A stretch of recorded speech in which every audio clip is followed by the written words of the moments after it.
मैंने 2016 में supreme court में पीआईएल फाइल करके मांग किया था कि जो लोग सजा याफ्ता हैं इनके चुनाव लड़ने पे आजीवन प्रतिबंध होना चाहिए। उसी मामले पे आज सुप्रीम कोर्ट में सुनवाई हुई है और हमने इसमें रिप्रेजेंटेशन ऑफ पीपल एक्ट का जो सेक्शन 8 है और सेक्शन 9 उसको चैलेंज किया हुआ है। इस कानून के सेक्शन 8 और 9 के अनुसार जिसको 2 साल तक की सजा होगी उसके चुनाव लड़ने पे तो कोई रोक ही नहीं है। वहीं दूसरी तरफ किसी को 2 दिन की सजा हो जाए तो वो सरकारी नौकरी के लिए अयोग्य हो जाता है। अगर किसी को 2 दिन की सजा हो जाए तो वो आदमी चपरासी नहीं बन सकता, क्लर्क नहीं बन सकता, होमगार्ड नहीं बन सकता, सिपाही नहीं बन सकता। लेकिन 2 साल तक की सजा होने पे भी सांसदों विधायकों के चुनाव लड़ने पे कोई रोक नहीं है। अगर 2 साल से ज़्यादा की सजा हो तब जाके चुनाव लड़ने पे मात्र 6 साल का प्रतिबंध है। हमने इसीलिए रिप्रेजेंटेशन ऑफ पीपल एक्ट के सेक्शन 8 और 9 को चैलेंज किया हुआ है। आज माननीय सुप्रीम कोर्ट ने भी इस पर गंभीर चिंता जाहिर किया और सरकार से पूछा कि अगर एक सजा याफ्ता व्यक्ति सरकारी कर्मचारी नहीं बन सकता, एक सजा याफ्ता व्यक्ति क्लर्क नहीं बन सकता, एक सजा याफ्ता व्यक्ति चपरासी नहीं बन सकता, फिर वो सजा याफ्ता सांसद और विधायक का चुनाव कैसे लड़ सकता है और सांसद विधायक कैसे बन सकता है। केंद्र सरकार को 3 सप्ताह का समय दिया है, चुनाव आयोग को 3 सप्ताह का समय दिया है, 4 मार्च की डेट फिक्स कर दिया है और 4 मार्च को इस पर फाइनल हियरिंग होगी कि सजा याफ्ता लोगों के चुनाव लड़ने पे आजीवन प्रतिबंध होना चाहिए कि नहीं होना चाहिए। हमने एक और भी पीआईएल फाइल किया है जिसमें मांग किया है कि सजा याफ्ता लोगों के पार्टी बनाने और पार्टी पदाधिकारी बनने पर भी आजीवन प्रतिबंध होना चाहिए।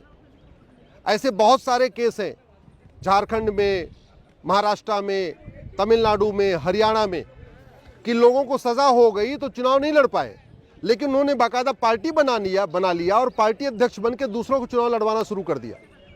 उस पीआईएल मैंने ये मांग किया है कि सजा याफ्ता लोगों के पार्टी बनाने और पार्टी पदाधिकारी बनने पे आजीवन प्रतिबंध होना चाहिए।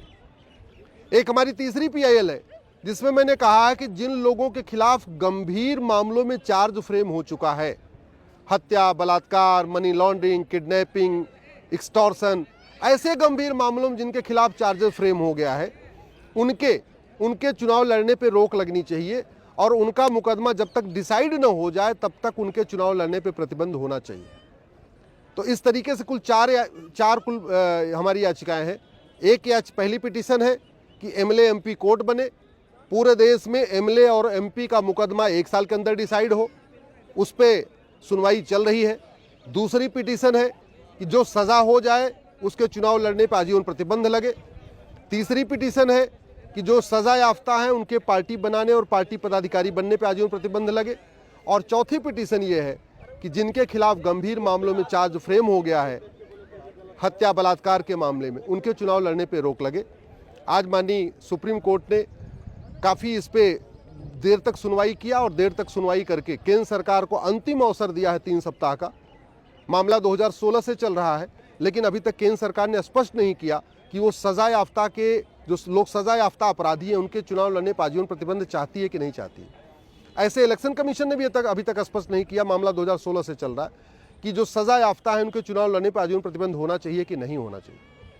अब 4 मार्च को फाइनल हियरिंग होगी।